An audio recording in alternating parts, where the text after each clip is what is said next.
Apple just announced their first M2 Macs with the new M2 MacBook Air and the somewhat new M2 MacBook Pro. And we have a good amount of time before they are available to purchase, with Apple saying that they will be available to order next month in July. So kind of rare in the Apple world. You, as a potential buyer of these M2 Macs, kind of have a lot of time to process your decision. And because you found this video, I'm gonna tell you why you should buy an M2 Mac, which mistakes to avoid when ordering one, because there's a couple different configurations you should probably stay away from, and there's definitely a limit on how much money you should put into one of these new MacBooks. Let me explain. So this is going to be a pretty detailed video. Therefore, I put chapters below for you to skip around in case some of these areas don't apply to you or you find me boring. That's okay. But for most people, they want to know what configuration they should go for. Well, with the new M2 MacBooks, you have just a few options to choose from. And the first mistake you'll want to avoid is skimping out on storage, because you can't upgrade these MacBooks with internal storage after you purchase them, which means whatever configuration you purchase, you're stuck with that amount of internal storage, as well as the amount of internal memory you pick. Now, both the base model MacBooks come with 256 gigabytes of storage, and while this amount may work for you, I would highly recommend just buying a little bit more, especially if you don't use cloud services and you don't plan to use any sort of external storage for these devices. Upgrading to 512 gigabytes for $200 should give you a lot more room on your laptop to store applications, photos, videos, and so on. As for how much storage you need, I would recommend looking at your current computer. See how much storage you're using right now, and then decide from there. So let's say you have a 256 gigabyte laptop that you're planning to upgrade, and let's say you're using 240 gigabytes of that current storage. Well, even though the base model would be fine for you right now, I would strongly consider purchasing a higher storage tier. That's because these laptops should easily last you 5 years or more, and you would already be limiting the lifetime of these computers by thinking about saving money now rather than thinking about the future. Sometimes saving money now can be a costly decision later on. Furthermore, if these storage options are too expensive, you might want to consider buying external storage for your device. You can buy a lot of good external SSDs on the market today with really fast storage, and they're usually pretty easy to connect with USB-C or really fast Thunderbolt connections. And even easier on the new M2 MacBook Air, considering it now has a dedicated charging port. So you can actually have both of those data ports now open, and then you can attach external storage to one of them, as well as an additional accessory. And even if you have to get an adapter or something like that, you can easily connect these SSDs. So I will leave a link to some of my favorite external SSDs in the description below if you need some further help there.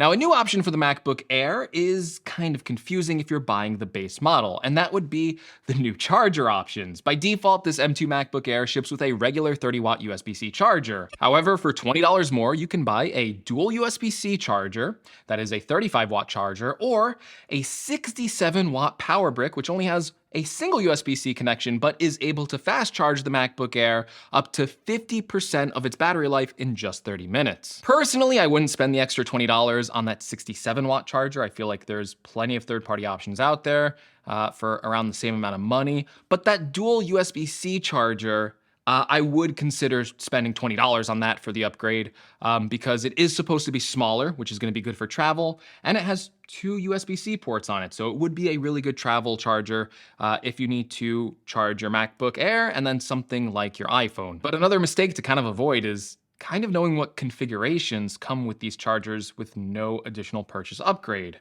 So here's a weird thing. If you spec out the M2 MacBook Air with the 10-core M2 chip and 512 gigabytes of storage, which is the second base model they offer, you just get one of these optional $20 chargers included, and you can pick whichever one you want.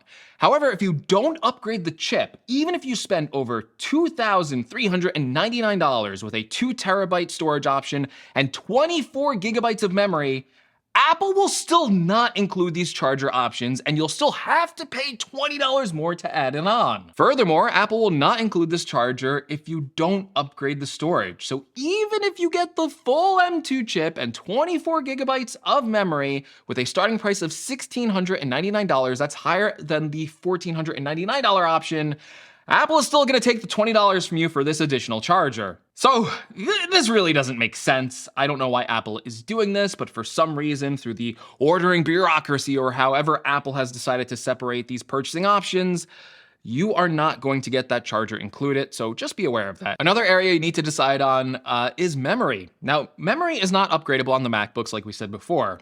However, luckily for you, the Apple Silicon architecture tends to be pretty memory friendly with low tier configuration. So that 8GB base model should be fine for a large majority of laptop users, especially if you don't plan on using any pro applications like photo editing or video editing or 3D modeling, or if you're just browsing the web with a few tabs open at once, word processing, writing emails, watching videos, or common tasks like that without having like a bunch of applications open, you will actually be fine on any of these M2 Macs with the 8GB of memory. Now, if you're like my friend Anthony and you use a bunch of tabs open at once and you never want to close them, like you use them for further researching purposes, I don't know, good on you. But like, let's say you have like 20 of them open, or you have like other apps open and you don't want to slow down performance, and you're using pro applications like Final Cut Pro, Premiere, Affinity Photo, Photoshop, or other programs like that, my recommendation to you is to upgrade to the 16GB of memory. I have found that in my own use, that 8GB of memory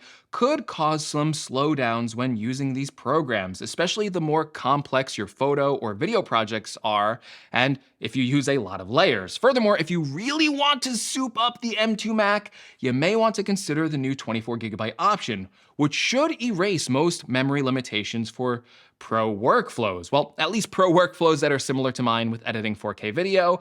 I found that with the 16GB memory options, I was usually pretty okay, but on some of my longer video projects with multiple streams of 4K, I would start to run into some issues on the M1 Max, although these M2 Macs now have a dedicated video encoder and decoder, so maybe that might actually be smoothed out even on lower memory configurations, but that remains to be seen until the full review. Speaking of performance, another area you might be deciding on with the M2 MacBook Air is what chip you should buy.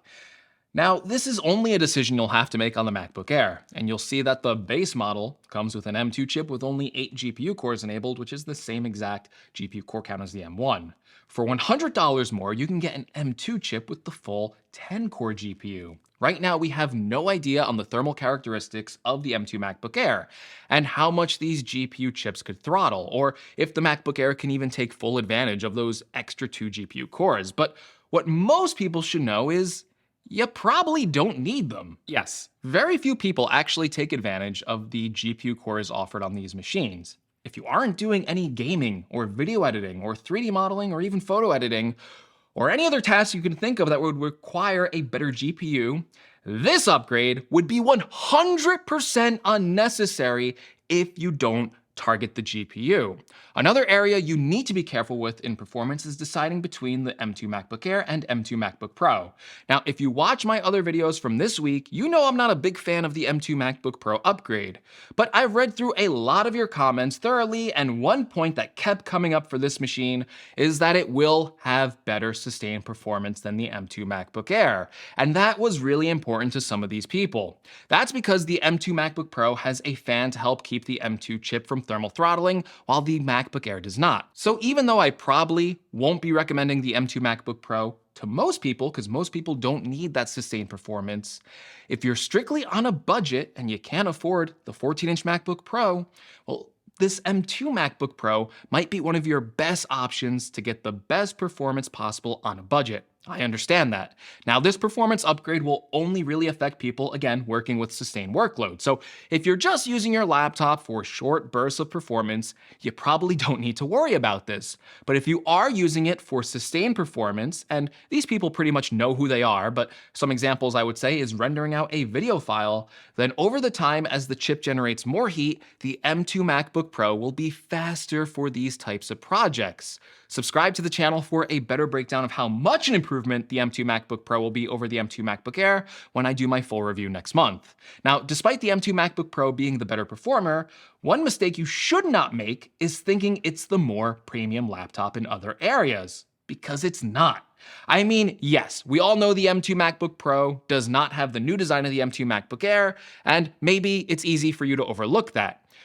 but it is missing a lot of the new internal upgrades that the Air received. So for example, the M2 MacBook Pro does not get an improved new 1080p webcam that is found on the MacBook Air. It still just has a 720p webcam, and it does not receive the new 4-speaker system found on the MacBook Air, which is likely to sound better than the one found in the MacBook Pro. Also, both of these displays appear to be pretty much identical, with both having the P3 wide color gamut and both sporting 500 nits of brightness. So the MacBook Pro no longer wins in that area either. And the new MacBook Air also has more ports than the MacBook Pro, with a new dedicated MagSafe charging port, which frees up those 2 USB-C connections for attaching peripherals. So if you thought that buying the MacBook Pro would give you the better hardware, in this case, and this may be one of the first times only, it would be better just to get the cheaper MacBook Air because you will be receiving better hardware that goes along with it. Now, another mistake to avoid is speccing these laptops out too highly. Now, I know the M2 MacBook Air looks very attractive, and some of you might prefer having the thinnest and smallest MacBook possible for portability and also having the most power. I get that. However, there's also a good majority of you that would be happier buying a 14-inch MacBook Pro with its numerous hardware advantages, including a bigger screen, more ports, a bigger speaker system, its amazing mini LED ProMotion display, and its more advanced cooling system and better multi-threaded performance with the M1 Pro chip. For pro work, that laptop is going to be the better choice. Now, while the price difference between the base model MacBook Air and the entry-level 14-inch MacBook Pro is an $800 price difference, if you start speccing up the MacBook Air with more storage, more memory, you can get very close to the 14-inch MacBook Pro's pricing. For example, on both M2 MacBooks, configuring the laptops to the M2 chip with 10 GPU cores enabled and 512 gigabytes of storage and 24 gigabytes of memory, the prices of these two MacBooks are just $100 away from the entry-level 14-inch MacBook Pro. That makes the 14-inch MacBook Pro only $100 more. Now, let's bring the spec down a little bit. Let's say you get one of these M2 MacBooks with the 10 GPU cores, 512 gigabytes of storage, and 16 gigabytes of memory. That brings you down to a $1,699 price point, and that is a more reasonable distance in price. However, I have seen the 14-inch MacBook Pro go on sale on third-party sites like Amazon before for as low as $1,750. And it is sometimes available in Apple's refurbished store at $1,799. So with a little patience and a little luck, there's no telling if the refurbished store will stock these again anytime soon or if it will go on sale on Amazon anytime soon. But with luck, you could end up with a 14-inch MacBook Pro for around the same price as an M2 MacBook Air or an M2 MacBook Pro. Another mistake to avoid is thinking you need an M2 Mac. I know a lot of people were very surprised about the pricing of the new M2 MacBook Air, which carries a $200 price increase over the M1 MacBook Air.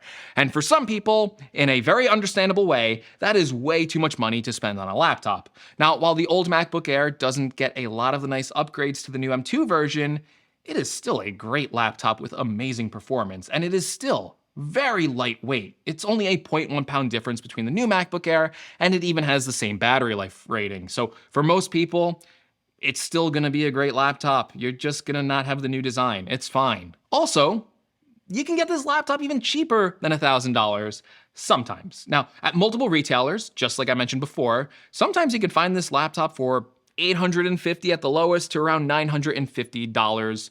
So if you want to check out the current pricing for the M1 MacBook Air, check out my links in the description below. You might actually find a nice sale that would make you pick it over this M2 MacBook Air. This advice is even stronger for the M1 MacBook Pro, which may not be available on Apple's website anymore, but as of the making of this video, it is just $1,150 on Amazon.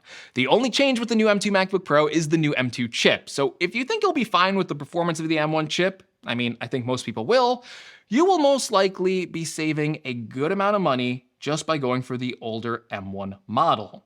That brings us to color choices. Now, you may be asking, how can I make a mistake with my color choice? It's just a personal preference. Well, I think there may be one mistake, and that might have to do with the new midnight color.